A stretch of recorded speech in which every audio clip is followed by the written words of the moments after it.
بسم اللہ الرحمن الرحیم۔ اور ایوب علیہ السلام کو دیکھو، جب انہوں نے اپنے پروردگار کو پکارا کہ مجھے یہ تکلیف لگ گئی ہے، اور تو سارے رحم کرنے والوں سے بڑھ کر رحم کرنے والا ہے، اور اپنے گھروں میں بیٹھی رہو اور گزشتہ زمانہ جاہلیت کی طرح بناؤ، سنگار دکھاتی نہ پھرو، اور اپنے گھروں میں بیٹھی رہو اور گزشتہ زمانہ جاہلیت کی طرح بناؤ، سنگار دکھاتی نہ پھرو۔ اور میں نے جنات اور انسانوں کو اس کے سوا کسی اور کام کے لیے پیدا نہیں کیا کہ وہ میری عبادت کریں۔ اے لوگو جو ایمان لائے ہو، اللہ سے ڈرو جیسا کہ اس سے ڈرنے کا حق ہے۔ تم کو موت نہ آئے مگر اس حال میں کہ تم مسلم ہو۔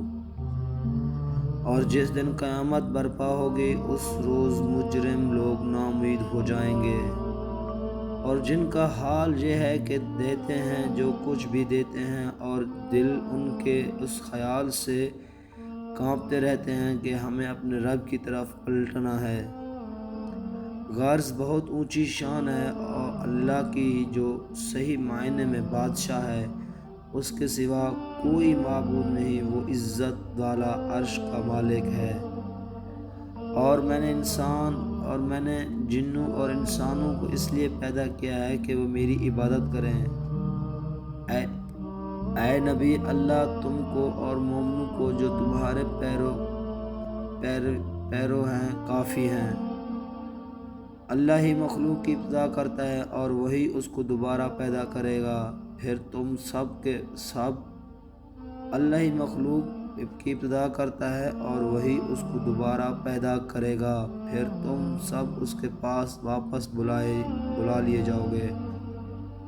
بے شک اللہ اور اس کے ملائکہ رسول پر صلوات بھیجتے ہیں، تو اے صاحبان ایمان، تم بھی ان پر صلوات بھیجتے رہو اور سلام کرتے رہو۔ ہم فرشتوں کو یوں ہی نہیں اتارا دیا کرتے، وہ جب اترتے ہیں تو حق کے ساتھ اترتے ہیں، اور پھر لوگوں کو مہلت نہیں دی جاتی۔ اے ہمارے رب، ہم سے دوزخ کا عذاب دور کر دے، بے شک اس کا عذاب پوری تباہی ہے۔ اور جو شخص اللہ اور اس کے رسول کی اطاعت کرے، اس نے بڑی کامیابی حاصل کی۔ یہ بابرکت کتاب ہے جسے ہم نے آپ کی طرف اس لیے نازل فرمایا ہے کہ لوگ اس کی یہ بابرکت کتاب ہے جسے ہم نے آپ کی طرف اس لیے نازل فرمایا ہے کہ لوگ اس کی آیتوں پر غور و فکر کریں اور عقل مند اس سے نصیحت حاصل کریں۔ تم ان سے لڑتے رہو یہاں تک کہ فتنہ باقی نہ رہے اور دین کے لیے ہو جائیں، پھر اگر وہ باز آ جائیں تو سمجھ لو کہ ظالموں کے سوا اور کسی پر دست درازی روا نہیں۔ میرا رکھوالا تو اللہ ہے جس نے کتاب نازل کی ہے، اور وہ نیک لوگوں کی رکھوالی کرتا ہے۔ میں نے جنات اور انسانوں کو محض اس لیے پیدا کیا ہے کہ وہ صرف میری عبادت کریں۔